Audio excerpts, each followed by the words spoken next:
Hey everyone, Austin here. I want to let you know that we're going to try something a little different as we approach the 1-year anniversary of Hurricane Helene. That storm changed a lot of lives here in the mountains. Some of you lived through some terrifying or even tragic moments. Some of you experienced strange or maybe even paranormal things, and others have moving stories about how neighbors and communities came together in the aftermath. We'd love to hear your story.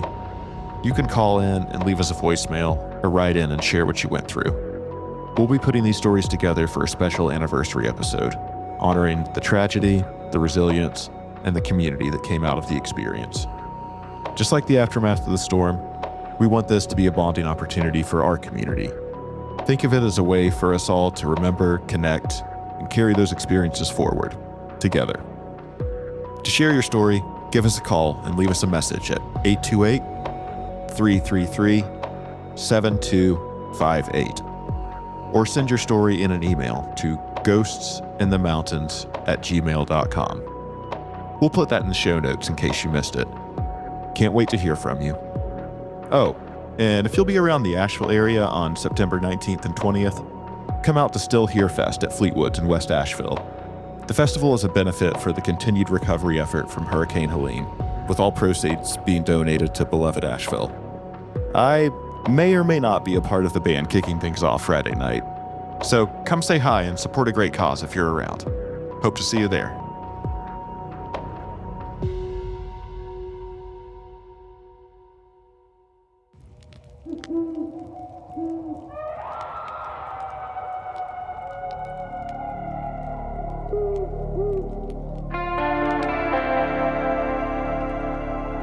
The Appalachian Mountains are some of the oldest in the world, and we just happen to live in them.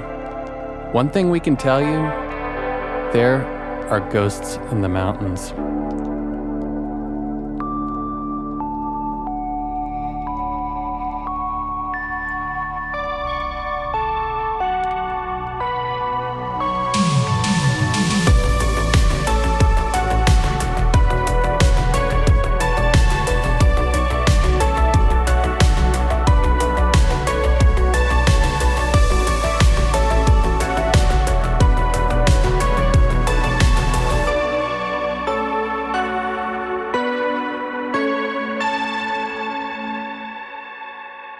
Good evening, and welcome to another episode of Ghosts in the Mountains. I am your host, Caleb Hanks, and across from me, as always, in our glorious studio of majesty, Dr. Captain Austin Burgess. I feel like it's a little shortened this week, but that's okay. We're saving for time, right? Yeah. I'm going to keep adding on to it, but I don't know. People are really starting to like the Dr. Captain thing. I don't think they've ever seen a Dr. Captain before, so yeah. Okay, unique combination. Doctors, captains, and dino beavers alike, welcome to another wonderful episode of Ghosts in the Mountains, and man, oh man, we are creeping along at a cryptid's pace towards a wonderful little event out there in Vernal, Utah, Phenomicon. And boy, do they have this thing packed to the gills this year. Whitley Strieber, David Paulides, Jack Osborne. I mean, you name it. Giorgio's there. Giorgio is going to be sukalicious. I remember back when I met Giorgio in 2012, I believe he had some shirts with his face like a cartoon caricature and it just said sukalicious. I was like, this guy understands marketing. Oh, I like him even more now. Yep. Yeah, I'll tell you some stories. I genuinely enjoyed hanging out with Giorgio. Actually, I'll tell you a short one real quick. I had a moment like in Spider-Man 2 where it was just me and Giorgio in the elevator. And we had a very mildly humorous but also slightly awkward interaction. And I don't know, I always laugh about that. I said, hey, is your talks going on pretty soon? He's like, yeah, I'm literally going down there to give it right now. I was like, oh, yeah, my brother's helping put this thing on. I guess I should know that. He was like, yeah. You should probably know that. but he just like starts cracking up a little bit. For anyone that doesn't know who we're talking about, if you've ever watched Ancient Aliens or just seen the meme of Ancient Aliens, it is Aliens. The Aliens guy that we are referencing. With the crazy hair, Giorgio, yeah, he's a force to be reckoned with. But yes, I will be up there with the likes of all of these people. I will be playing drums in the Hitchhiker Band with the likes of my brother, Micah Hanks, Jim Kilgard, John Nyberger, Dr. Travis Taylor, the Wild Man, and Jay Stratton. And we've got some new tunes worked up for you this year. It's going to be a good one. But why are we talking about Phenomicon? Other than the fact that, well, I'm going to be there. And if you happen to be there, come say hi. Because we thought this was a good tie-in with you going out there. You know, we can make it somewhat relevant here back in the Appalachian Mountains. Exactly. And it's still in the mountains. It's just in Utah. But we are going to be finally tackling the weird, wild, broad case of Skinwalker Ranch tonight, baby. And man, it's a behemoth. Like, where do you start with this stuff? It's gone on for, I don't know, maybe since the Stone Age, in the time where dinosaurs and beaver alike walked the earth. I mean, the area itself has been experiencing high strangeness of some accord, at least documented since the 1950s and probably well before that. Yeah. I mean, I've heard about Skinwalker Ranch, and what was the subsequent name before it was Skinwalker? The Sherman Ranch. The Sherman Ranch. You know, I had heard about the Sherman Ranch, I'd heard about Skinwalker Ranch, heard about all these things for years. And, you know, as a guy who has actually stepped foot into Skinwalker Ranch, thanks to Dr. Travis Taylor taking us all out there, I know surprisingly little about it. But that's all going to change tonight because the beautiful Dr. Captain Burgess read 3 books this week. I appreciate your see, reading comprehension is not my strong suit, as we're going to find out later on when I tell a portion of the story. But I'm glad that you are able to read that stuff and retain the knowledge that you are. And man, I think you're going to shed a lot of light on this for a lot of our listeners, because I don't know that a lot of the current shows and specials and TV shows that have been made about Skinwalker Ranch, and maybe I'm talking completely out of line here, but I don't know that they go as far into the starting point history as we're going to try to hit tonight. Yeah, I'm pretty sure that most of the current media out there kind of just picks up where the infamous documentary left off. But, you know, I'm trying to go as far back on this as I can. And, you know, knowing that this was a subject that a lot of people probably know a lot more about than I did. I really wanted to do my research and do some due diligence to do this subject justice because, you know, it's like I said, it's a huge one. It's a huge piece of paranormal lore. I mean, it's probably one of the most well-known hotspots for activity in the United States. Right. Yeah. Well, before we dive into just straight into the history, you know, the Skinwalker, to my knowledge, that is essentially a Native American, you know, folklore. Correct. And I'll get a little bit more into the background on that specifically, but yeah, go ahead and. Well, I was just saying, just so we kind of know, like, why it's called Skinwalker Ranch at this point. Yeah. You know, there is some tie-in to essentially that. Yeah. That's kind of almost like Dogman style cryptid. Yeah, to an extent. Or shapeshifter. Yeah, you know? shape-shifting is the big element. I think that kind of comes with the name Skinwalker. But, you know, there's a little bit of a interesting backstory that goes into some of the Navajo and Ute history and legends surrounding this alleged entity. Sure. Well, dude, let's figure out what this stuff's all about. Where do we begin? Well, I guess a good place to begin is a place known as the Uintah Basin. Alrighty. You know a little bit about that. Oh, yeah. So this is considered a geologic structural basin, which is located in the northeastern region of Utah. So to put into perspective from the area that we were talking about last week, out west also, the basin's about 360 miles diagonally northeast from the San Luis Valley in Colorado. And this basin's actually surrounded by mountains as well. The Wasatch Mountains to the west, and easy enough, the Uintah Mountains to the north. This area was initially inhabited by a band of the Ute people that were known as the Uintah tribe.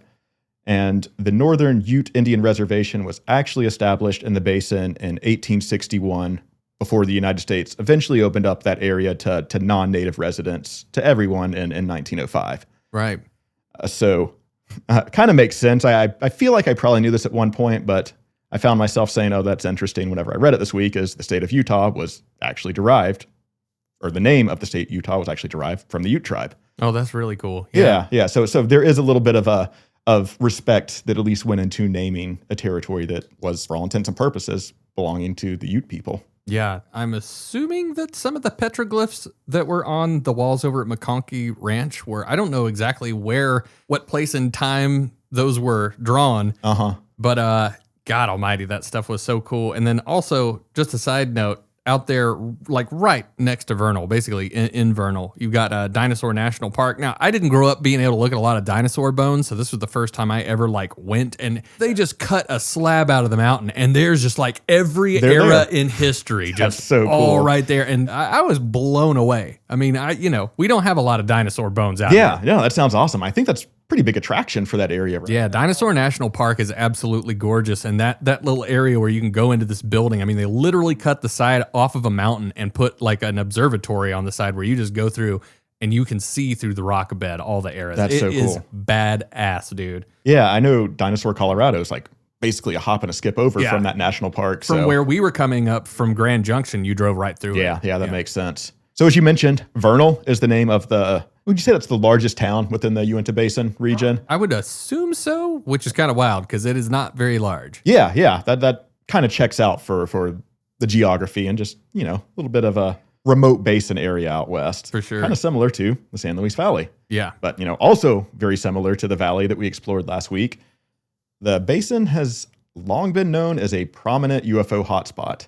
And, also, again, much just like the valley, it's not just UFOs, it's everything from cryptid sightings to cattle mutilations or unexplained animal death to ghostly orbs and basically everything in between that you could possibly think of. This area has experienced it all. Yeah, one of our band members and Hitchhiker actually at the last Phenomenon experienced a kind of weird ghostly phenomenon right there in Vernal. And I'm actually going to be on his podcast this Saturday night, The Soul of the Unexplained with Jim Kilgard. And we're probably going to talk a little bit about that experience because the guy that was with him that also experienced this going to be on the podcast as well. Nice. That's a good one to tune into then. Yeah. Take notes, listeners. I think we're live streaming. We'll find out. Yeah. So anyways, as we mentioned before, we're talking about another location that's just as much of a hotbed for the high strange, the paranormal, the unexplained. And these type of sightings and experiences have been happening in the basin for decades. Around the 1950s, a local school teacher and historian in the area named Joseph Jr. Hicks started collecting and documenting hundreds of UFO reports and sightings from students, from townspeople, from local law enforcement. And he really spent a good 20 plus years collecting these documented reports, everything from the 1950s through the early 1970s. He's documenting everything from everyone he could talk to.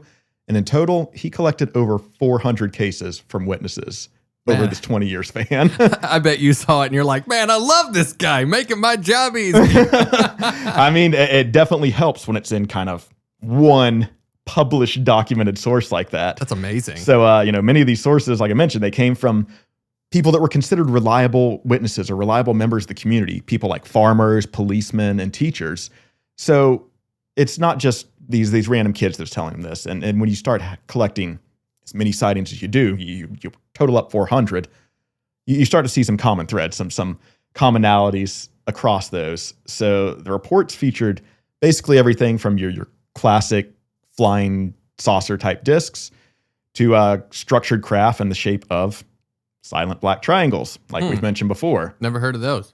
And the fact that these were going on since the 50s through the 70s, they were reported back then, not even as new as we thought they might have been, I think. Right, yeah. So, yeah, even on top of that, you get the reports of floating, glowing orbs to missing time or abduction experiences, and even close encounters with cryptid or humanoid type sightings.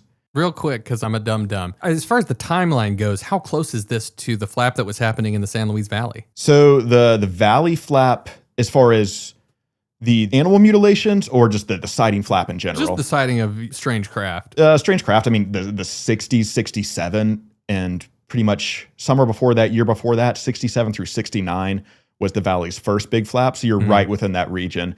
75 was when the valley experienced the flap that was more focused around your unusual animal deaths. But 67 through 69 was craft sightings, missing time experiences. Basically everything I just described was happening 360 miles away across the mountains And this is, down in the valley. but this is starting in the 50s, right? Starting in the 50s, Right. yes, but going through the Damn. 70s. So, I mean, that is not that far. That's wild. yeah, for sure. You think their flap out in the basin might have even predated some of the, consistency of sightings and the flap that was going on in the valley. The hell did the aliens want out there?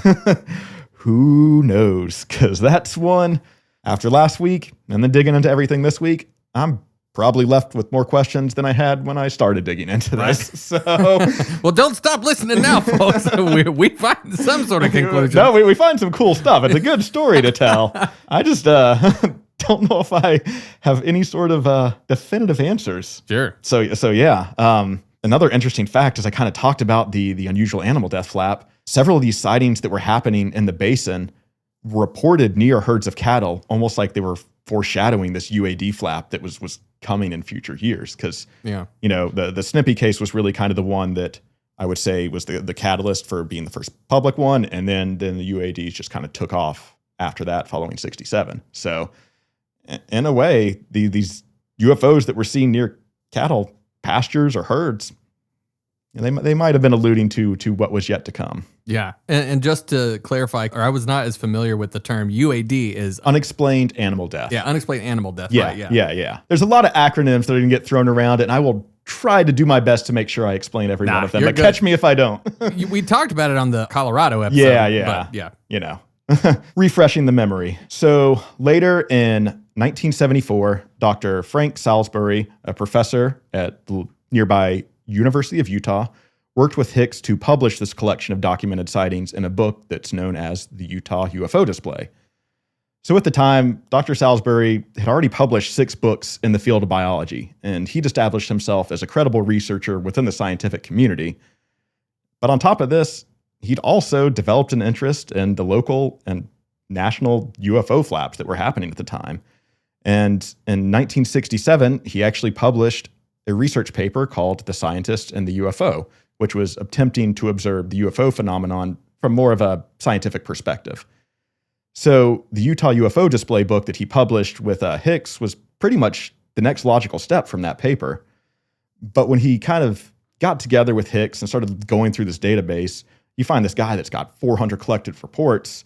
When you're trying to approach this from a scientific standpoint, I think it was understandable that Dr. Salisbury was initially a little skeptical of Hicks's database, thinking that, this guy's really enthusiastic for the subject, and maybe that might have caused some bias that led to him exaggerating the extent of some of these reports. Right, yeah. So therefore, he kind of chose to go back and start retracing some of Hicks' steps. He started re-examining several of these reports through a more scientific lens. He conducted his own, what he viewed as impartial interviews with some of the witnesses that Hicks had collected these reports for. He used methods such as triangulation to try to estimate the size, speed, and trajectory of these reported objects to really just make sure he had a sound scientific case for publishing this and putting his name out there on this book. But, despite initially approaching this project with kind of a bit of a debunker mindset and wanting to determine if these were just misidentifications or if there was more to it, while he did determine that a decent amount of the sightings fell into the category of misidentifications, he also conceded that many of the reports completely defied scientific explanation. And in the end, he admitted that a significant number of reports involved genuine unknown craft or phenomena that suggested an intelligence behind the manifestations. All right. And that was enough of a stamp of approval for him to move forward with publishing that book. And like I said, certainly made my life easier, so I'm not having to track everything from the 50s through the 70s through various sources. It's all in one nice, neat little book there. That's pretty cool also to kind of have this stamp of approval from somebody that was initially skeptical going into it, Yeah. that has attached their name to it and signed off on a lot of this. That's pretty rad. For sure. And I think there are some people that still... They're like, he was full of crap. He was all into this stuff too. He's just Yeah. trying to make himself out to be a skeptic. Yeah. Yes. Some people say that he gave too much weight to what could be considered like anecdotal reports, and that Hicks' collection, while it was, sincere and he was genuinely collecting these interviews, you're still relying heavily on what would be considered unverified testimony. Sure. So, everyone's a critic, but you also kind of have to look at it through both lenses when you're dealing with such a polarizing subject.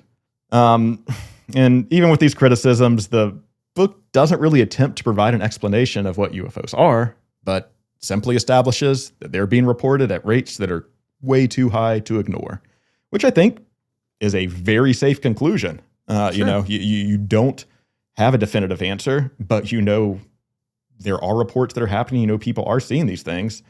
And when you have this many reports that share common threads, you really can't ignore something like that. As much as the government acts like they do. Well, maybe. We'll find out a little bit more on that very shortly. Right. But I think the book's impact was pretty significant because it provided this first systematic scientific account of the just strange experiences of not just UFOs, but everything else I mentioned that was going on in the basin. So that kind of really just laid the groundwork for everything we're going to be talking about today. And as I previously alluded to, UFOs weren't the only strange thing that was being experienced or that had really become associated with the basin. But, I do want to approach this next section with as much respect and cultural sensitivity as I can, because much like the Little People and Cherokee tradition, this is a topic that both Ute and Navajo tribe members don't really feel completely comfortable discussing with outsiders, or really at all sometimes. As a couple white guys from North Carolina, I completely understand we're not exactly credentialed experts to speak on a topic that's so deeply entrenched in Native customs, but as you could tell from the title of this episode, it would be impossible to adequately cover the subject without providing a little bit of context here on what is known as the Skinwalker. So I do truly apologize for any perceived disrespect that might come with discussing the subject. But with that being said, the Skinwalker is a deeply embedded entity within Navajo tradition. They're described as malevolent witches who can alter their shape and appearance at will and assume the form of certain animals. Some of the forms that are often assumed by Skinwalkers include, but are not limited to, wolf, bear, birds, and coyote. I think those are the common ones you hear. Wolf plays a bit of a bigger factor in our story today, but coyote's one that you also hear fairly frequently. And interestingly enough, actually, the coyote is viewed as a mythological trickster character within many native Southwest cultures. And what I mean by that, trickster is kind of a term that's probably come up a few times on this podcast, just in general conversation. And it's one that you're inevitably going to run into when you start exploring the world of the paranormal. But basically, the trickster is an archetypal character that appears across folklore, mythology, and tradition from many different cultures. Pretty much all cultures have some sort of being, deity, or entity that they view as their trickster in their culture. So on top of being known as being pranksters, they're also known for being boundary crossers with the ability to break both physical and societal rules, often traveling between worlds, layers, and dimensions, and sometimes causing a disruption or change within society at the time. So going back to even ancient mythology, Hermes is seen as the trickster deity within Greek mythology, and the deity Thoth represents the trickster god in Egyptian culture. So this goes back to ancient times where this archetype has kind of been popping up across all these different folklores and mythologies. Yeah, not to mention, I believe in Japanese culture, the fox is kind of the trickster entity. It's kind of interesting that these are canines that always end up popping up as the trickster. It is. There are a few others. I think in Cherokee tradition, the rabbit is actually viewed as their trickster. That's really interesting. Yeah. Because like a rabbit just sits there, kind of like a turtle, but then it goes really fast. Yeah, for sure. So I want to kind of tie this in with a kind of funny personal story real quickly, and then I'll get back on subject. But years ago, Adriana and I were visiting the San Luis Valley. And of course, I wanted to go to the UFO watchtower late one night to do some sky watching. Yeah. And we get there, it's pitch black. The valley's, like a natural dark sky area. So like on top of the surroundings being pretty much flat roads, middle of nowhere, no one else is at the tower. It's just us there. So I went up to the tower, but Adriana opted to stay in the car. And after a little bit, I kind of went back down. I opened her door on the side of the car and asked, like, are you sure you don't want to come up there with me? And on cue, like as soon as I finished that sentence, we heard this coyote let out this just distinct yippee howl sound. So I kind of took that as my cue to call it a night. And at the time, I really didn't think too much of it. Coyotes are common in the valley. But, the more I started to dig into this trickster lore and how it relates back to the paranormal, I started to feel, there might be a little something tricksterish about that experience. Well, what's weird is I speak coyote, and the way that you described that, I know exactly what he was trying to say. What was he trying to say? Get your ass back in the car. Jesus, I'm walking here. I guess I listened. Are those New York coyote that you Yeah, speak? yes, I know. It's weird that they're in Utah, but they talk like that, I promise. So anyways, to get back on the subject, skinwalkers are traditionally known to wear the hide or the skin of the animal that they associate or assume the form of. They're also known to use mind control to make their victims do things to either hurt themselves or potentially even take their own lives. Now, Ute tribe members believe that the skinwalker's presence in the basin extends back at least 15 generations. So while the Ute and the Navajo tribes historically allied together against some common enemies in the 1800s, the Utes eventually adopted a tradition of slave trade that they kind of got the idea from after trading with some Spanish partners. And reportedly, members of the Ute tribe would abduct several Navajo tribe members to be sold in the New Mexico slave markets. And even another report later during the Civil War claims that some Ute bands even allied with Kit Carson in a military campaign against the Navajo. Oh, man. So a little bit of a tribal feuding going on there. And Yeah, no doubt. according to Junior Hicks, the Utes believe that the Navajo put a curse on their tribe in retaliation for this betrayal. And since then, the skinwalker phenomenon has plagued the Uintah Basin. Some historians have disputed the legitimacy of this account, kind of thinking it's, for such a evil, malevolent entity, like it's sort of unlikely that the Navajo would try to summon or almost seek help from this. But from a Ute perspective, they basically have concluded this curse is real, and they almost use the skinwalker as a bit of a catch-all umbrella explanation for assorted misfortunes, and they really use that to encompass the wide range of paranormal events that do occur within the basin. Dude, real quick, just to talk about some of the stuff that we were kind of tapping into when we were talking to Marcia K. Moore, the tire squatch lady. We were kind of talking about back before the Industrial Revolution, people had a bit more of like an intuitive sense about the universe. Yeah. And I genuinely believe that whatever the metaphysical...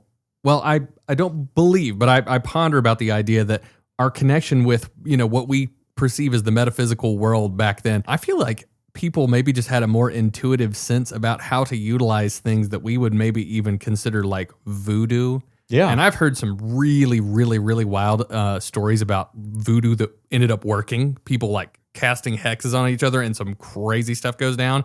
I think if intent is there's any number of possibilities as to whatever this energy is. But dude, I don't write it off the table. I'm incredibly intrigued by stories like that. Yeah, for sure. So the Utes believed that this being was capable of mind control and trickery to kind of also have the ability to potentially even conjure visions of Bigfoot, of UFOs, and potentially even be the source of the unexplained animal deaths that had been occurring in the area. The Utes believe the skinwalker to reside at a location in the basin known as Dark Canyon. And they believe that the entity travels throughout the basin and walks through what they refer to as the path of the skinwalker. Now, another location in the basin has become referred to as Skinwalker Ridge, and it is said to be directly within the path of the skinwalker. And we begin our story today with a ranch that's located at the base of Skinwalker Ridge. There we go. And the story begins in 1994 when this ranch was purchased by Terry Sherman and his family, who planned to use the property to raise Simmental cattle. Just, pretty high-end. Burgers. Yeah. But the high-end kind, I guess. Okay, sorry. Arby's. I guess. High end if you came from as poor as I was when I was a kid. On top of this ambition, Tom was kind of known for being this huge animal and dog lover, and having this ranch has kind of been a lifelong dream for him. So he was super excited to have the opportunity to purchase this property.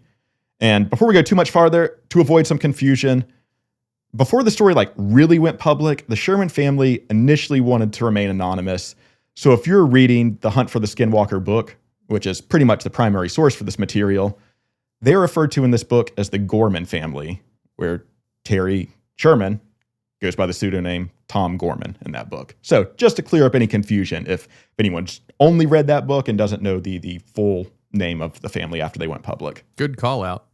Yeah, I thought, because it was initially confusing to me just off the top, and I even found myself like Tom and Terry, the T's just kind of naturally mix up sometimes. Right. We'll just go with the Sherman family and Terry from here out. Yeah. So obviously, the family has since gone public with this story and feels comfortable, being referred to by their true name. So the Shermans purchased the ranch from Kenneth and Edith Myers, who had owned the property since 1934. So they'd been sitting on this thing for a chunk of time. Yeah. Now, the Shermans didn't really know the full history of the basin initially, all the stuff that we kind of covered in the top of this episode. But there were a few early signs or red flags that started to catch their attention. First being, in the closing documents of the purchase, one of the bylaws explicitly stated that no digging should be done on the property without notifying previous owners. What? Yeah, that's not how selling property works. Yeah, exactly. And knowing what I know now, I'm sure that was like, hey, if you guys are thinking about digging, call us because I'm going to tell you some shit. Right, exactly. Yeah. Yeah. It's like if Amityville were real and you experienced that stuff, it's like, yeah, don't go knocking a wall down. There's demons in here. Yeah. On top of that, the family noticed an excessive series of locks, deadbolts, and just other extreme security measures on the door within the main homestead of the property. And they found this pretty weird because, it's a remote ranch already surrounded by a ridge on one side, fences and gates to keep everyone out. So what was this previous family so desperate to keep out that they needed literally a series, from what it's described, as this basically goes up a good chunk of half their door of just these different locks and deadbolts. I'm foreshadowing a little bit, but I'm going to say dino beavers. Maybe so. So as you could imagine, it didn't take long before they started to get an idea of what goes on in that area. And in one of their first days on the property, after setting up a pen to secure some of their young cattle, Terry Sherman and his son witnessed a large wolf approach them. And at first, the wolf seemed extremely tame. They even reported in the book that it walked up to Terry and actually let him pet it. And the Shermans just assumed, because this was such a tame, domesticated-seeming animal, that one of the neighbors just had to have raised wolves as a pet, potentially. So they just kind of thought it was weird. Maybe this thing just wandered onto her property. It seemed docile. They weren't really too upset. They were just kind of amazed that this creature had found its way there. But that's when one of the young cattle got a little too curious and stuck its head through the pen, and the wolf immediately latched onto the cattle. The Sherman boys jumped up and started using tools, pieces of wood, beating the wolf as hard as they could, to no response. Eventually, Terry decided he needed to take things up to the next step and began to shoot the wolf with a magnum, each time from increasingly close range. But the wolf didn't even flinch upon being shot multiple times. Man. At this point, Terry's son ran inside to get a high-caliber hunting rifle that could easily bring down an elk with one shot. Now, after being struck with this high-powered weapon, it caught the bullet in its teeth. No, the wolf actually finally recoiled and let the calf go. However, it's still standing there, showing no signs of pain. It just kind of brushed it off, brushed it back a little bit. So Terry shot at the creature again, but this time ripped a chunk of flesh from the animal that shot out when the bullet exited the wound. And the wolf again recoiled before it kind of just collected itself again and calmly trotted off through the ranch. What kind of nuclear bullshit were y'all baking out there? Yeah, and this part where it gets real weird. The Shermans noticed that the chunk of flesh that I mentioned had been ripped from the creature, was still lying on the ground nearby. So when they went over to check things out, they claimed that this flesh appeared old and decayed, even though they just witnessed it. You just did a natural 20 of necrotic damage in D&D speak, fam. I guess. So, I think we did briefly tell a little bit of the story on the Bell Witch episode because it's kind of a crossover, another shared archetype that has some similarities with that. And, it got me thinking this week, like the Skinwalker lore, the Skinwalker entities are alleged witches that have the ability to shapeshift. Right. So you can make an hard case for the Bell Witch being a skinwalker. Well, it makes If you it wonder. was- It makes you wonder how much lore was being pulled from Native American lore True. to put together the Bell Witch stuff. Yeah, I like that. Although I don't know if how versed in cultural Native tradition the Bell family was. Well, it's like that dude over there with the Brown Mountain story where Dr. Greenfield was saying that he was essentially pulling from like French stuff. but the way Dr. Greenfield alluded to it is what he wasn't sitting here reading these books. Right. These are just some archetypal idea that Right, popped yeah. into his head. Yeah, well, So- I mean, that's the thing. Maybe this Yeah. stuff's just been around that long. Yeah, So- exactly. So, interestingly enough, with the wolf experience, a week later, Mrs. Sherman was returning to the property, and after closing the gate, returning to her car, she noticed a gigantic wolf approaching her car. And she said the animal's head stood over the roof of her vehicle. And after discussing this with Terry, they were in agreement that they'd witnessed the exact same creature. When trying to identify this mysterious creature, they agreed on the image and description of a direwolf, an enormous creature that, until recently, had been extinct for hundreds of years. Wild time to be able to say that sentence. I know, right? Or at least a variant of the direwolf. If you want to see, there's some crazy scientific innovations that have been happening, and just Google direwolf, and I'm pretty sure you'll see where they've been in the news That or fairly recently. Yeah, that or the Colossal Labs website. You'll learn all about it. Yeah, for sure. So the strangeness on the property continued as Terry kind of continued to work on making this place a home. One afternoon, after spending a morning digging post holes, nope, the digging, Don't dig, dude. Terry stormed inside, demanding to know who had taken his post hole digger. And his family just kind of looked at him like he was crazy because they'd been inside hanging out all morning. None of them had even left the homestead. But the 8-foot-tall bipedal dog man next to him said, I don't know. I haven't seen it. What Caleb is referencing is another weird experience that some people claim to witness on the ranch. It was basically described as human body figures with dog-like heads that were smoking cigarettes. And I said to Austin before the show, I'm fairly certain that these dogs were just finishing up their poker game, going out for a smoke. I don't know what's so weird about this. I mean, that checks out. There is, quite famous painting to corroborate this. So, exactly. who are we to argue? Yeah. Anyways, a couple evenings later, after more unsuccessful searching for this post hole digger, Terry was again frustrated when his pliers disappeared after leaving them on top of one of the fence posts directly beside him. And after telling this to his family, his wife admitted to him that she'd been experiencing some similar occurrences even inside the house with, items unexplainably going missing. And there's even an instance where the family's groceries were completely rearranged from the way they'd put them up with inside the house. So Not stolen, just rearranged. but we're going to weird them out, man. That's the trickster coming into play. It's that bit of a prankster. So What? just kind of feeds into that. The tricksters need a hobby. So eventually Terry kind of decided to give up, and he needed a new post hole digger. So within a week, he went out, got a new post hole digger. But that day he came back, and wouldn't you know it, he found his original post hole digger. You know where it was? Where's that? It was lodged up high within a tree on the property, just stuck up there. Okay. Well, that is in line with a trickster. It definitely is. He is staying on brand, he or she. Weirdness just continues, man. There's so many occurrences here. I sort of had to pick and choose just to get the best highlights on these. But a few nights later, Terry noticed lights that he claimed to be in the shape of an RV moving across their property. And he's sitting there freaking out like, did someone just break into my property on a freaking RV and just camp out? So he points out the lights to his family, and he notices as he's pointing them out, the lights start to kind of move away from him. At this point, he's worried. He's like, this idiot in the RV is going to drive straight through my fence. I'm going to have to go fix it the next day. So Terry runs out there, starting to pursue the lights. And as he approached the fence line of the property, he witnessed the RV somehow lift itself up and climb over the fence. Now, the chase continued from there until this RV rose directly into the air. And at this point, Terry could see that it was in fact not an RV, but an oblong-shaped object described as similar to a large refrigerator. All right. Cigar shaped potentially? Potentially. I mean, that's kind of. Yeah, oblong. It very well could be. Large refrigerator, cigar. It checks out. But this object flew away smoothly, calmly, and casually with no sound. No sound whatsoever. I mean, I've heard many stories of cigar-like ships doing that same thing. Yep.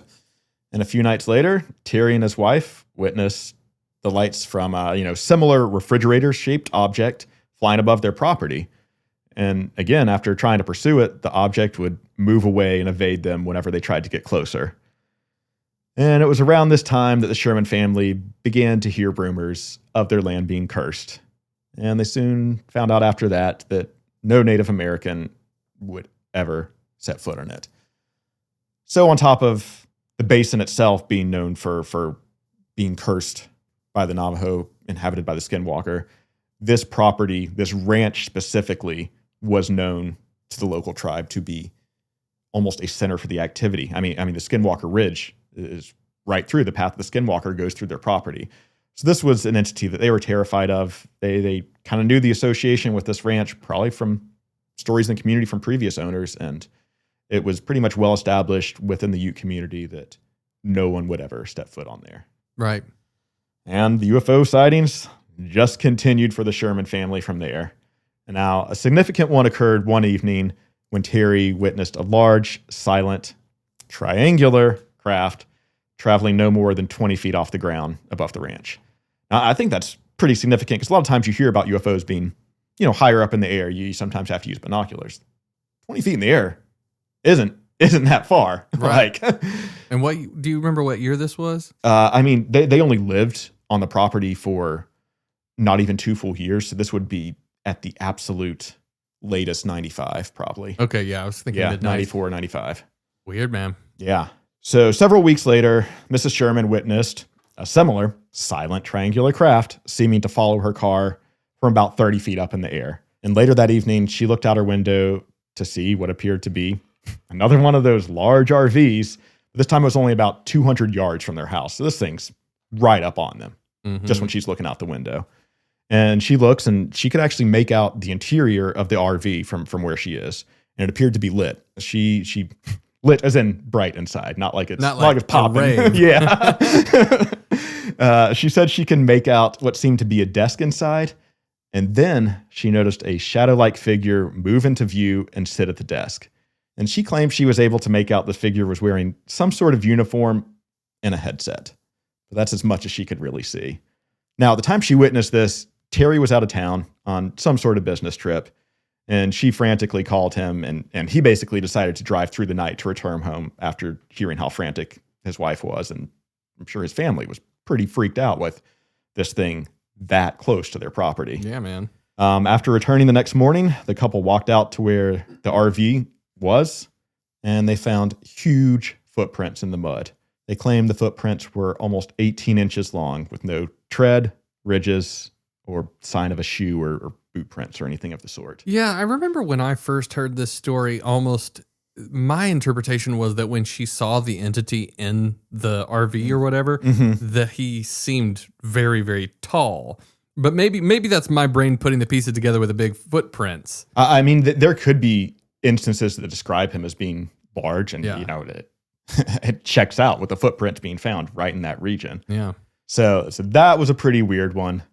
As I mentioned, there's so many of them. If you want the full experience, got a book recommendation for you. But I did try to kind of pick and choose what I thought were some of the juiciest ones here. And this next strange occurrence to the Sherman family, it happened in what they would describe as orange-colored objects in the sky, almost resembling the shape of clouds. And Terry's trying to observe what these are through binoculars, when he notices that they're almost acting as giant windows, and what he claimed to be able to see like almost another world or dimension on the other side of these orange floating clouds in the sky. And he was even more convinced that what he was witnessing was some sort of dimensional portal when he saw another silent black triangular craft fly onto the ranch out through one of these orange objects, or what he assumed was a portal. The TR-3B isn't real, fam. Harry Sherman would argue that. The whole family would. Yeah.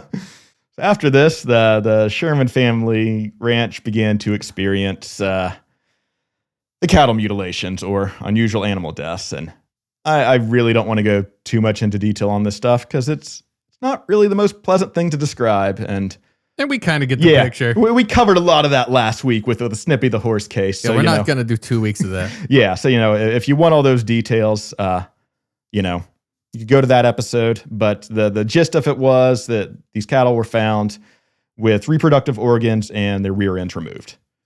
So, on top of that, usual fare. Yeah.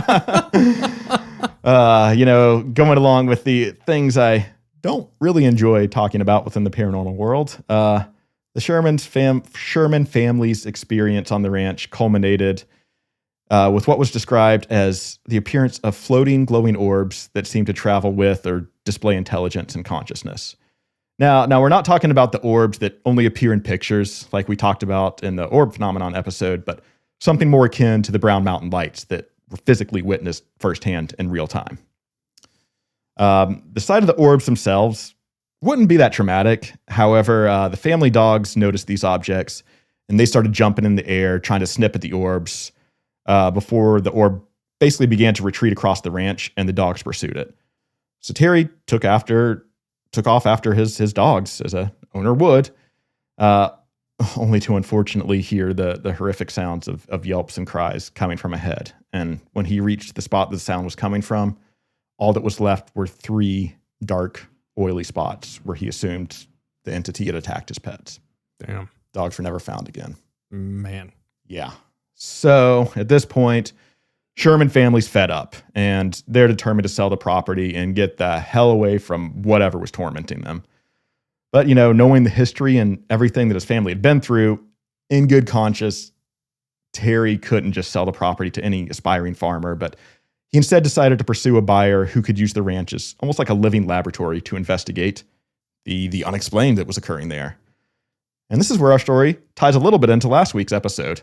And our boy, Christopher O'Brien, briefly enters the picture here. Terry learned about O'Brien's extensive field work in the San Luis Valley, investigating, strikingly similar experiences. So Terry invited O'Brien up to the property to kind of check things out. And after a brief investigation, Terry tells O'Brien about his plans and wish to sell the property for paranormal research. And that's when O'Brien gave him the number of 2 people, an American business mogul, might have heard of him, Lawrence Rockefeller, who actually was funding some of O'Brien's research for a couple years in the Valley. So he had already been introduced to him. He already knew that he had a pretty significant interest in this subject. He was funding O'Brien himself. So, hey, here's his number in case he's interested. And then he also gave him the number of a successful Vegas hotel owner known as Robert Bigelow. Oh, bid diddly igelow. Who had also had a long-time interest in the subject of UFOs. And wouldn't you know it, in 1996, old Bob Bigelow agreed to purchase the property from the Sherman family, who were extremely eager to leave.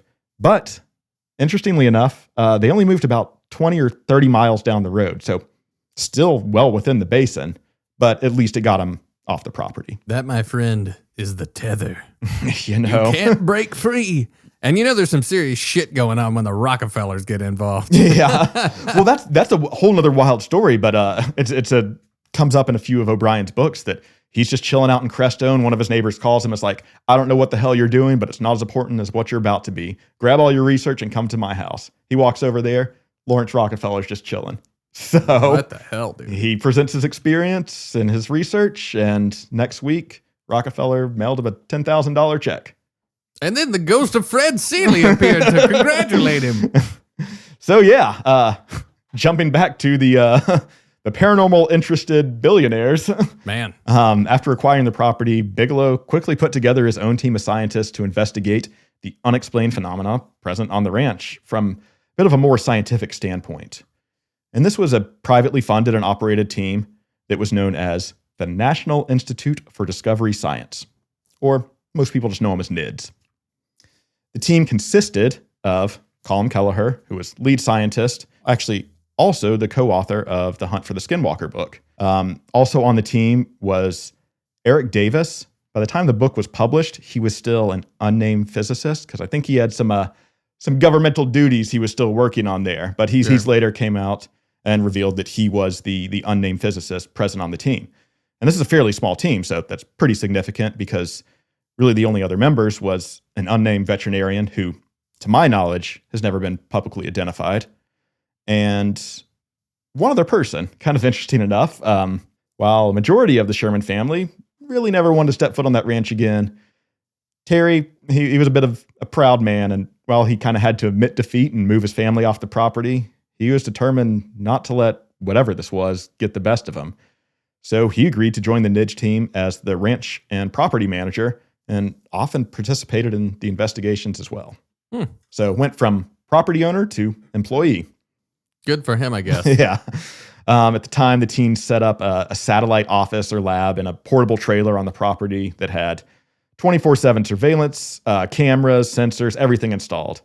And Terry also decided to keep some additional livestock, cattle and bulls on the property just because he had the opportunity to still kind of continue that dream of the beef factory or whatever you want to call it. Yeah, and if there's no cattle, is it really a ranch? Yeah, true. You can't call it. I mean, I guess you can, but I don't know what a ranch would be without the critters. Yeah. So the team kind of determined the first step of this investigation was for them to experience something strange firsthand. You know, they're taking everything from accounts and stories, which were credible, but from a scientific standpoint, until you see or experience something yourself, you kind of have to go in with a bit of skepticism. Sure. But, it sure didn't take long for this to occur, first in the form of orb sightings, then with members experiencing unexplained voices and almost like messages, almost as if they were coming telepathically into their head from somewhere else. And wouldn't you know it, the unexplained animal deaths followed shortly after in the form of these strange cattle mutilations. So, again, not going to go too much in depth there because it's gross. But there is a documentary version of Hunt for the Skinwalker. You can find it on streaming services online, and it's got some pretty graphic scenes of this. So if you really want to go deeper into that side of it, go check out the Hunt for the Skinwalker documentary. But essentially, we are talking about the same kind of cattle mutilation where there is bizarre, almost surgical precision with how these things are being taken apart. Yep. I think that's the main thing that you want to note with that, because any animal can be mutilated, but there are kind of like telltale signs of this weirdness going on with the UAD phenomenon. Exactly, and that's what the UAD terminology kind of is meant to imply. Exactly, meant to encapsulate for sure. Yeah. I mean, that's noteworthy. It's pretty freaking weird. It is. And, I kind of got to say, like, dude, what were you doing? Why'd you bring cattle back on there? You knew this was going to happen. Maybe it was bait, dude. I mean, it probably did have some investigative purposes. Yeah. If all of these dudes are like they're like, well, we know this has happened. Bring the cows back. Yeah. Hey, you sure you don't want to continue that dream there, buddy? Yeah. So, there is another strange experience that I will talk about involving animals. They weren't mutilated, though. But this one involves the 4 bulls that Terry had been keeping on the ranch. And one day he arrived at the properties to find that the bulls were completely missing from their pen. And he became frantic. Like, these were supposedly his prize stud breeding bulls. They were each worth thousands of dollars. Right. So on top of it being weird, he's freaking out thinking, I'm about to be out a bunch of money and my studs for the continuing purpose of being a rancher. Oh, dude, speaking of money, though, I wonder if having the cattle there was some sort of write-off situation. Potentially. I don't know anything about that, just throwing it out there. So after a bit of frantic searching, he walked by the small white trailer that was kind of at the edge of the corral. And in the past, he'd really paid no mind to this thing. The only door to the trailer was locked tight, and he hadn't opened it the entire time he owned the property. So he's like, whatever, let me just peek in to see. And so he looked in the little window on this thing. He was shocked. He saw all 4 bulls crammed into this tiny little trailer, tightly standing side by side. All still alive, but in what he claimed to be some sort of trance hypnotic state. So he starts banging loudly on this trailer, which kind of seemed to break the spell and wake all these bulls up. So they start kicking and banging, going crazy, trying to get out of this confined space. And they eventually just kick down the locked door to this trailer and charge their way out, all freaked out. From what I gather, it took them a while to kind of calm these animals down and get them corralled again. But I mean, you talk about weird freaking experiences. Like, Yeah, if they were able to break the door down, why hadn't they done that yet? well, they were, from what he claims, he looked in and these bulls are just kind of like dazed out, standing That's what there. I'm saying. Yeah, I mean, yeah. there's obviously something going on with them. They're not all just hanging out and they're like, you know what, it's a little crap, but Charlie, this is pretty great. And I don't think they decided to lock themselves in there from the inside. So I don't know. So that one really stuck out to me because you talk about some of the unexplained things, like who would have access to this thing? Who would be able to open a door that had been locked for years that Terry himself had never even opened? Convince these 4 bulls to neatly just file themselves in there.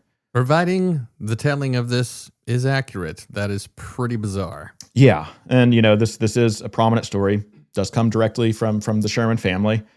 So yeah, I according to what is considered the source material, this is kind of a big part of the lore, but I understand, you got to take some things with a grain of salt sometimes. Well, the only reason that I say that, and look, I don't know anybody, I don't know the Sherman family or anything like that, but, when you have so many extraordinary claims of things like this, I personally kind of just have to put on the skeptic hat and be like, man, like, number one, if all of this is being accurately represented, this is incredible. Hence why they've got a team out there full-time filming a show. Yeah, exactly. But I am skeptical of this.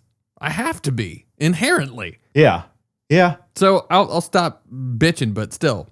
So, with that being said, I think it is also should be noted along those lines, this wasn't just the Sherman family at the time. The NIDS team was on site there too. So I assume Kelleher and probably Eric Davis or someone else would have been a witness to this in some regard. Right, sure. Yeah. And I think if you go back to that Hunt for the Skinwalker documentary, I'm pretty sure Kelleher's on there explaining the story step by step. So from the way he kind of explained it, it's been a little bit since I've watched that one, but he kind of made it sound like it was something he also witnessed firsthand. Yeah. So, well, you never know. Who knows?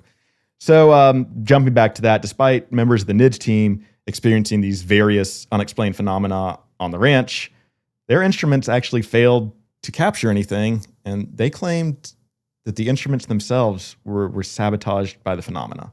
That's one that does get a little bit interesting for me, a little bit of a head scratcher.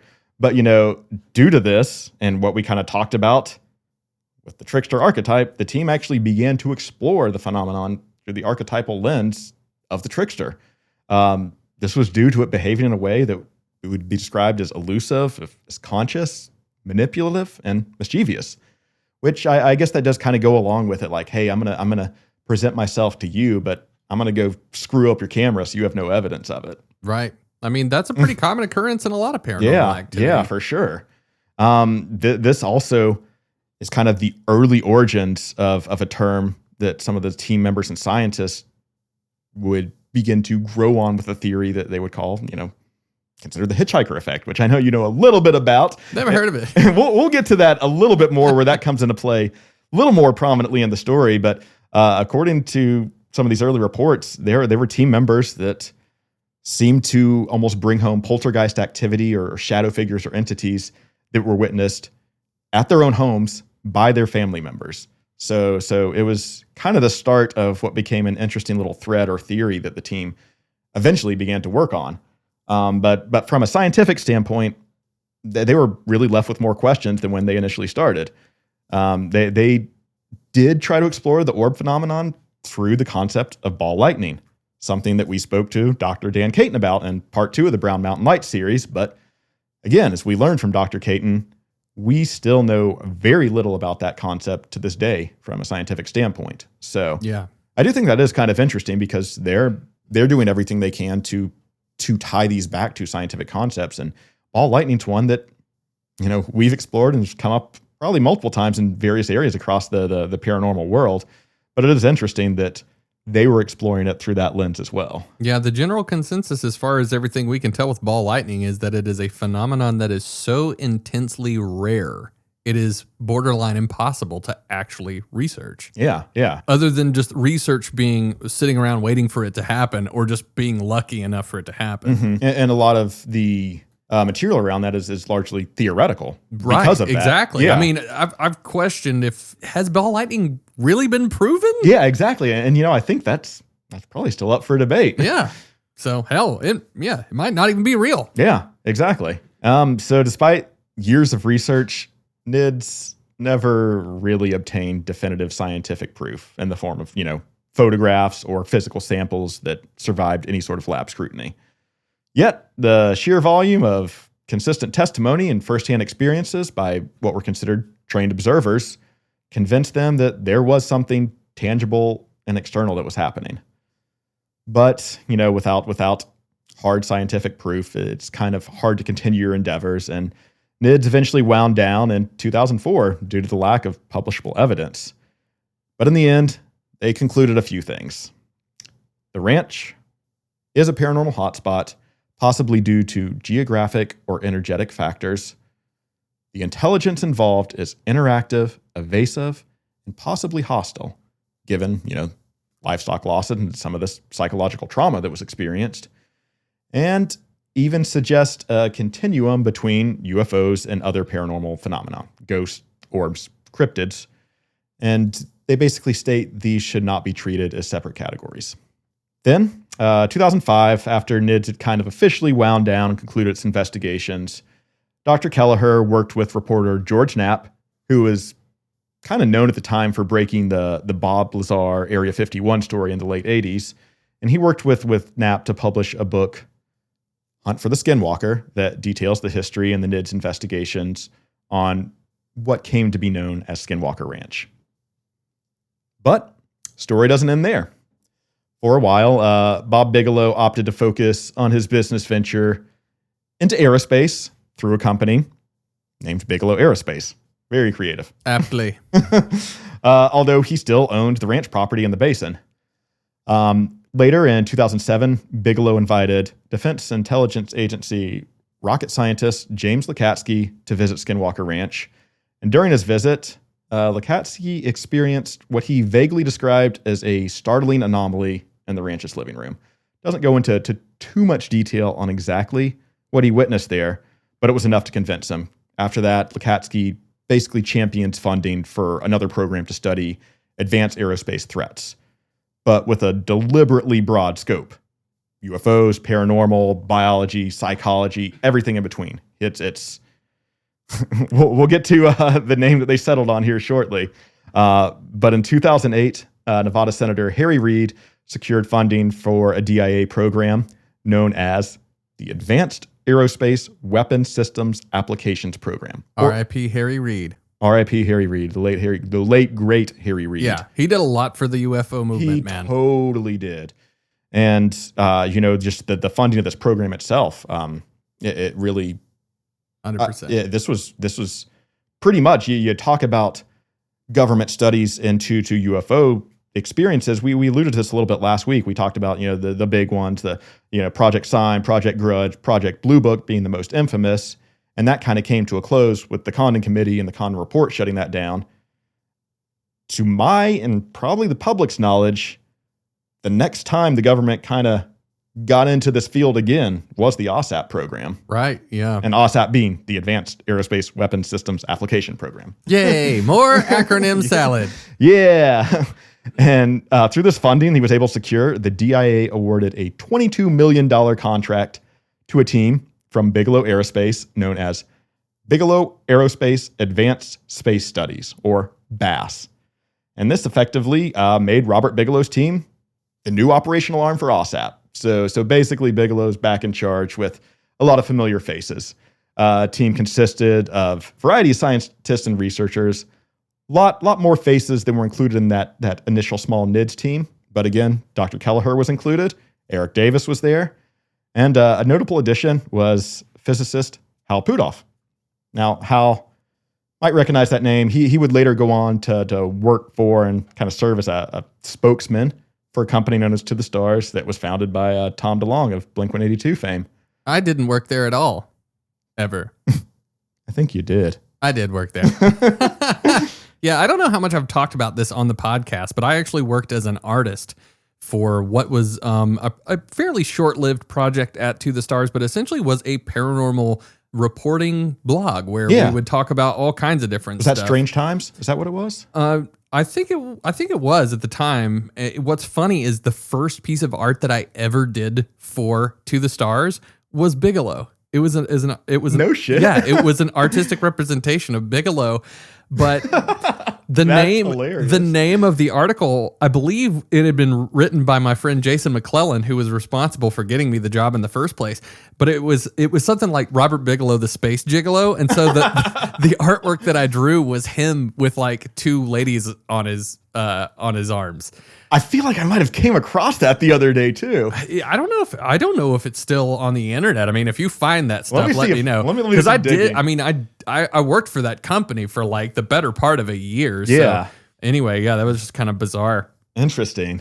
So the official purpose of this team was to study what they refer to as unexplained anomalous phenomena, or UAP. That UAP acronym's kind of taken the place of UFO in modern day sphere, but there's still a distinction between the two. You can tell from the names. Unexplained anomalous phenomena is a big catch-all. That's a pretty wide umbrella covering a lot. UFOs, it's pretty on the nose. Unidentified flying objects.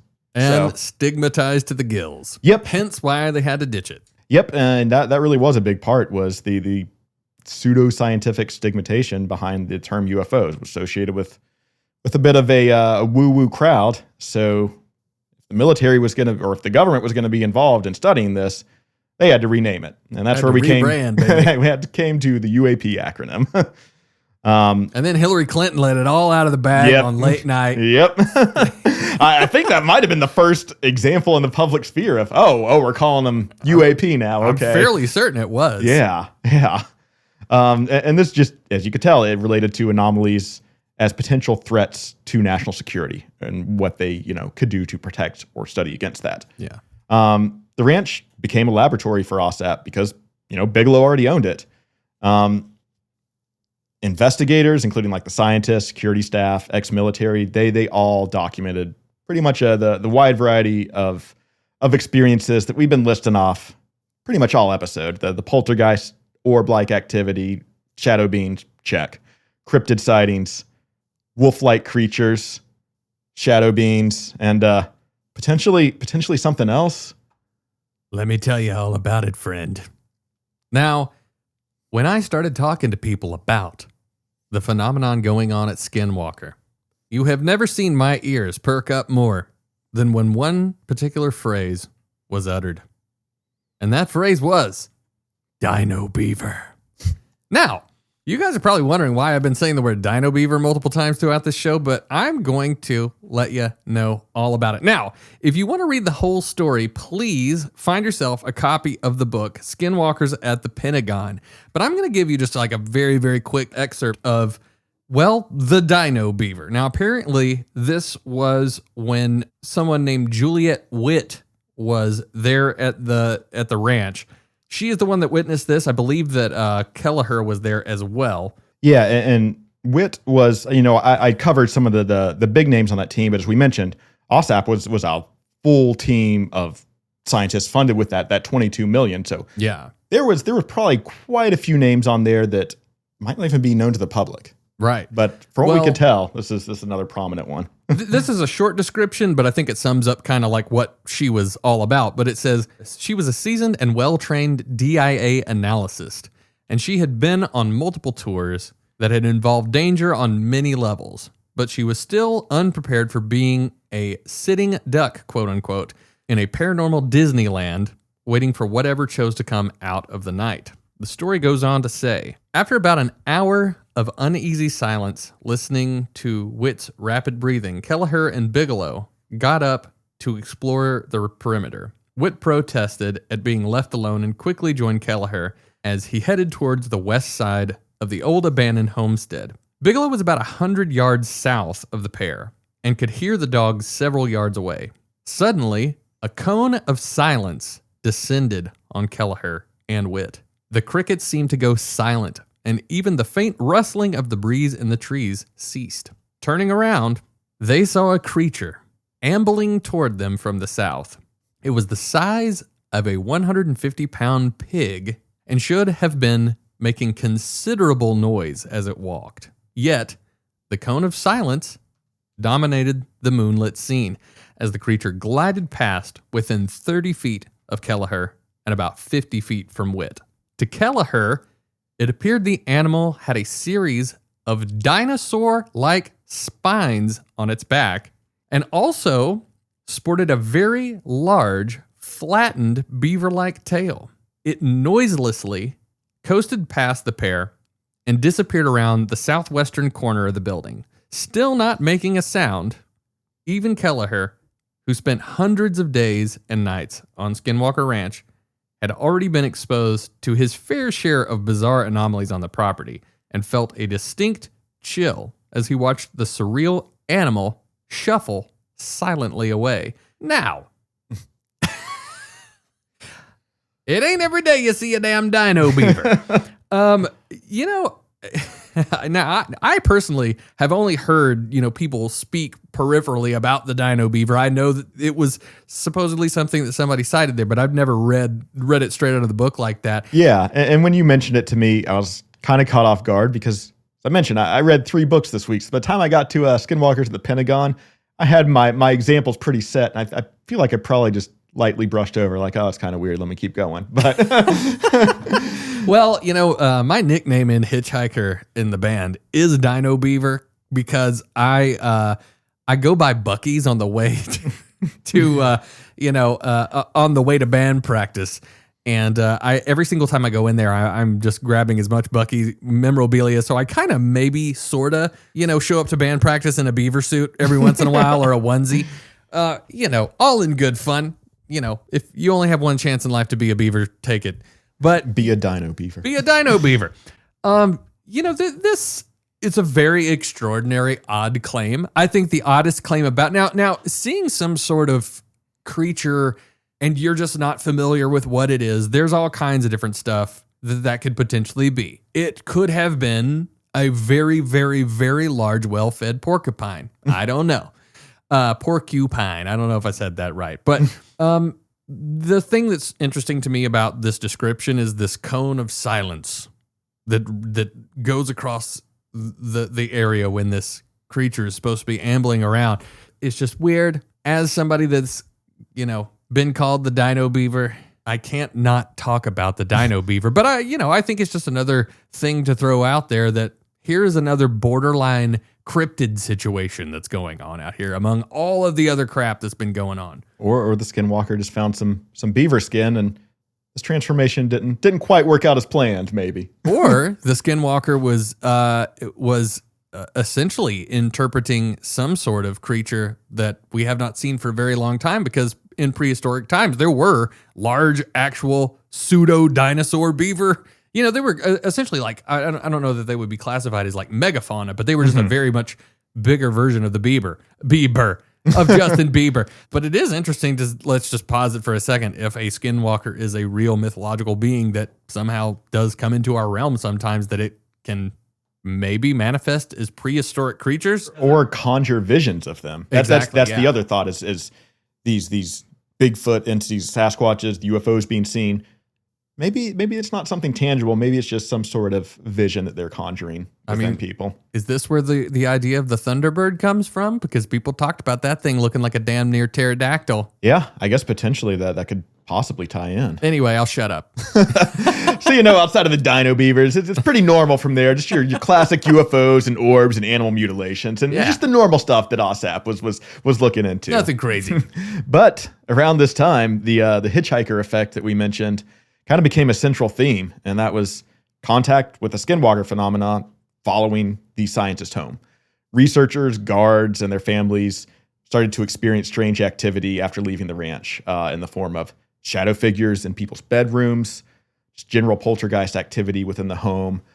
Family members even reported encounters with cryptid-like beings, and it's kind of, made OSAP a bit unique because it forced government to consider what was considered a bit of a woo-woo overlap between UFOs and paranormal and other consciousness effects. So it's a bit of a pretty groundbreaking theory for just opening your mind past there's something in the sky, it's probably from outer space. Sure. I mean, there isn't too much out of the ordinary other than a member of the government who goes by the pseudonym, is it Jonathan Axelrod in the book, I believe? Yeah. Yeah. I think so. Yeah. They reported probably the strongest case of the hitchhiker effect that anyone had seen in the form of what we mentioned before. Shadow beings being brought back to their families' bedrooms. Family members would describe these tall, dark figures appearing in the rooms at night. These beings would basically kind of stand silently near the bed before vanishing. You'd get your kind of traditional poltergeist trickster activity going along with that, with household items being moved around or disappearing, noises in the hallway, footsteps, bangs with no source. That's when the orbs start showing up. Similar to what was seen at the ranch, only this time they're inside a home. And, it starts to get even more creepy and kind of physical from here. One son reported waking up with scratches and marks all over his body, and another just described feelings of kind of intense dread or being watched.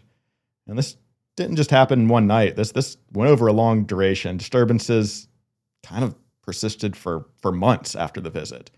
And this forced Jonathan Axelrod to seek advice directly from the OSAP scientist on this. And I think this kind of was used as a prominent example of how the hitchhiker effect can travel into not only just past the ranch boundaries, just into personal homes, personal spaces, and almost in what we've considered a very invasive way. Yeah. I mean, look, man, so I've been to Skinwalker Ranch. I've talked to a lot of people that have been there. I've talked to people that have said firsthand that they have experienced the hitchhiker effect. Hence your band name. Hence the band name. We wouldn't have made a band about it if it wasn't a big deal. But I genuinely believe that these people believe the experiences that they had. I can't look at any of that stuff and think, well, this sounds woo-woo to me, but even though these people speak about these experiences, I'm just going to be like, they're probably hallucinating or whatever. I'm going to give this just as much of the benefit of the doubt as I would for anybody that has experienced anything paranormal. Oh, hands down. And it's not like this is an experience exclusive to the ranch. Sure. You hear about this. I mean, heck, we talked about something similar in the Road to Nowhere in our Fontana Dam episode, right, of something being following them home. It's a pretty common occurrence, but I think the OSAP team was kind of onto something by branding it and putting a name on it there. Yeah, I mean, a paranormal entity follows you home from said, haunted location or something like that. That is a very, very common thread with so many paranormal occurrences. Mm-hmm. I think that the things that were going on at Skinwalker Ranch, they just branded it well by naming it, calling it the hitchhiker effect. And, I believe that these people had these experiences. I believe that whatever they said they saw, they saw. Yeah. I think it's just like anybody telling me, I saw an apparition of a ghost and they describe it in grave detail. Who are we to say that they didn't see that? Yeah. So, but obviously these are some very extraordinary things to experience. And that's why, to me, it's just like, all right, I haven't experienced this stuff. Mm-hmm. How do we look into it more? Yeah, exactly. It's incredible. And if all of the things that are reported at Skinwalker Ranch actually have happened and are going on, I mean, it's a paranormal Disneyland. Well, yeah. and it's probably a good thing that we've got essentially a full-time research group headed up by Travis Taylor out there. Yeah. So one thing I did want to kind of get into here, a bit of a misconception. Some people think that OSAP was completely centered around Skinwalker Ranch. And while that was kind of their home base and big focal point and project, they were studying things way beyond Utah. They're studying UFO sightings across the U.S. They're going back through old Project Blue Book entries, through MUFON data, through even just fresh reports, basically kind of looking into scientific applications on how they could go back and revisit some of these old cases. They're looking into biological effects on witnesses like burns or radiation-like symptoms. They're looking into these historical cases that do kind of come followed with medical records. And throughout their study of UAP, they integrated forensic pathology, psychology, aerospace engineering, and intelligence analysis. So unlike NIDS, OSAP was actually able to produce some findings. They published somewhere around 100,000 pages of reports, case files, and analysis, which is that's nothing to bat an eye at. Yeah, that's incredible. They also produced 38 defense intelligence reference documents, or another acronym. I'm going to screw the acronym this time. Their topics on these were cutting edge physics, speculative aerospace technology, such as like warp drives or wormholes, metamaterials, cloaking devices, stuff like that. And they would continuously provide these 10-month reports, kind of classified summaries delivered directly to the DIA, blending their field investigations with a bit of scientific speculation on that. So despite this output, OSAP was actually delivering some reports. Their investigations did come to a close in 2010 due to a lack of potential support and funding. Then in 2018, after knowledge of these government-sponsored UFO programs had basically become public knowledge, George Knapp released the Hunt for the Skinwalker documentary in collaboration with Jeremy Corbell that included a significant amount of footage that Knapp had collected during his time kind of shadowing the original NIDS investigation, which is it's this cool watch if you want a little bit of a firsthand look into what NIDS was doing boots on the ground out there. And then later in 2023, in collaboration with Kelleher and Knapp, James Lukatsky actually published the book that we previously referenced, Skinwalkers at the Pentagon, which details the formation of OSAP and their subsequent investigations to the ranch. And the Dino Beaver. But as Caleb mentioned, studies on the ranch haven't concluded yet. In 2016, Robert Bigelow sold the property to a new private owner, eager to start his own anomalous investigation of the land. But this part of the story, we're going to have to save for next week and let someone who knows way more about Skinwalker Ranch than I do tell you some of the firsthand investigations that are still going on the property to this day. Yeah.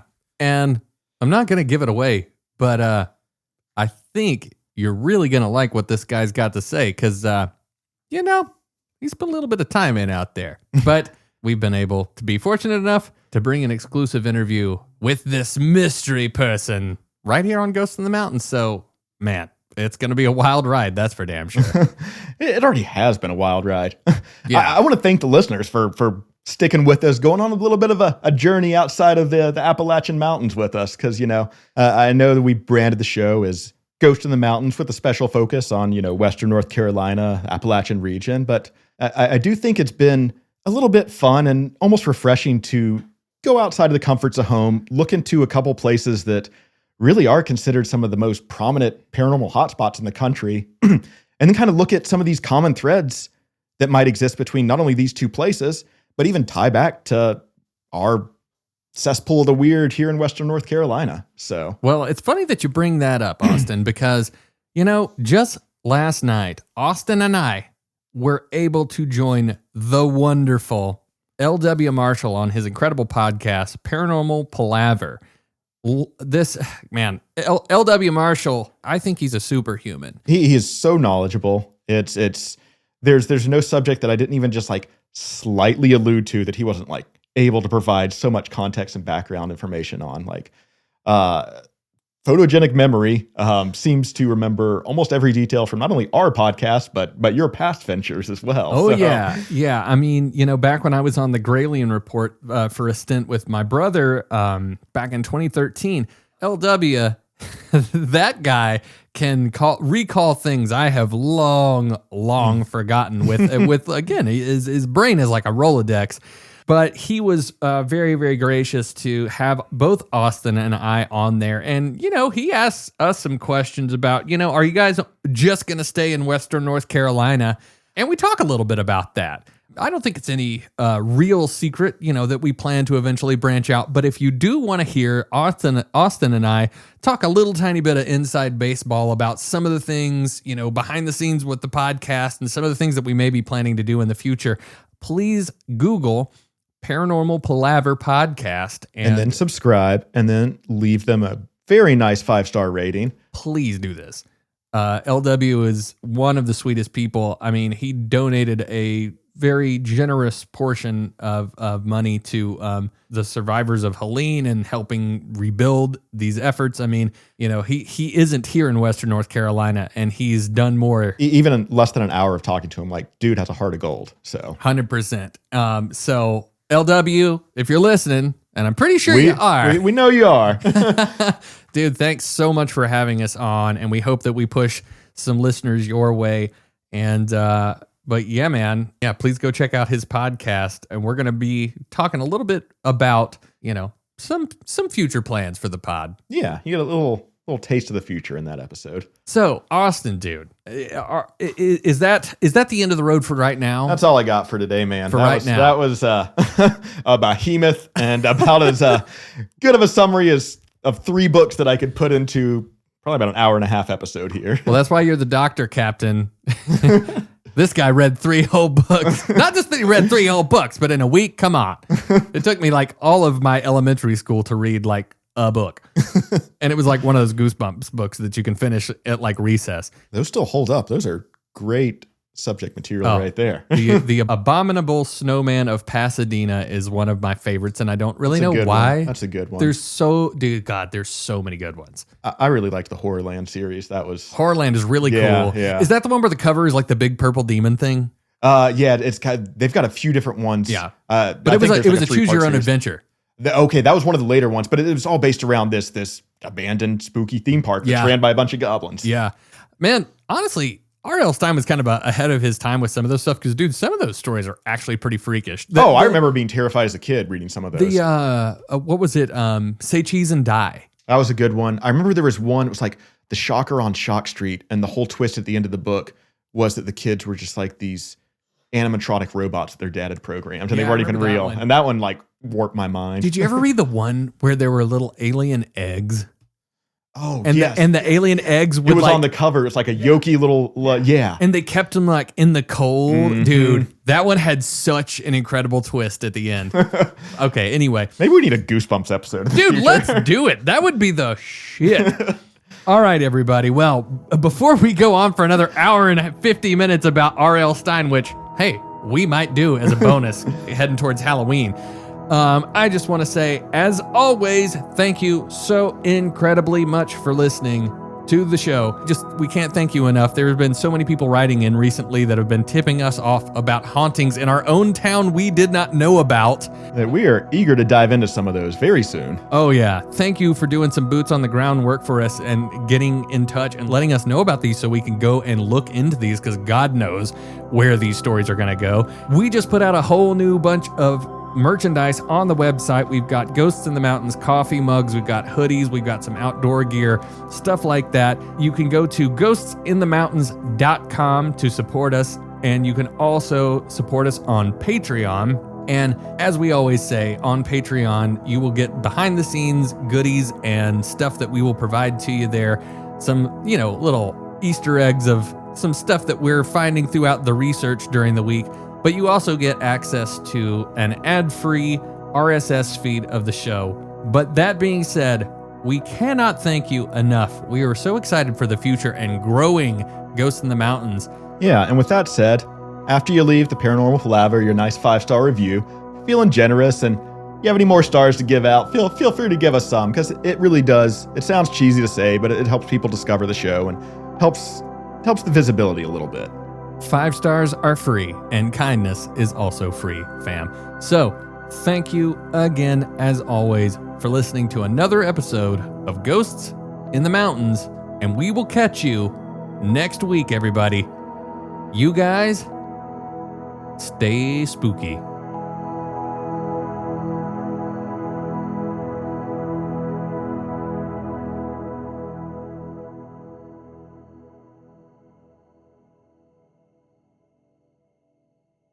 Jesus Christ, Austin! There's a dino beaver in the damn. Oh my God! Oh Jesus! Oh God! Sorry. Oh. I think you're the dino beaver. Oh wait, there's a mirror over there. All right, guys. Hey, look it up. Look up the dino beaver. It's real. It's real. All right. Good night. Love you guys.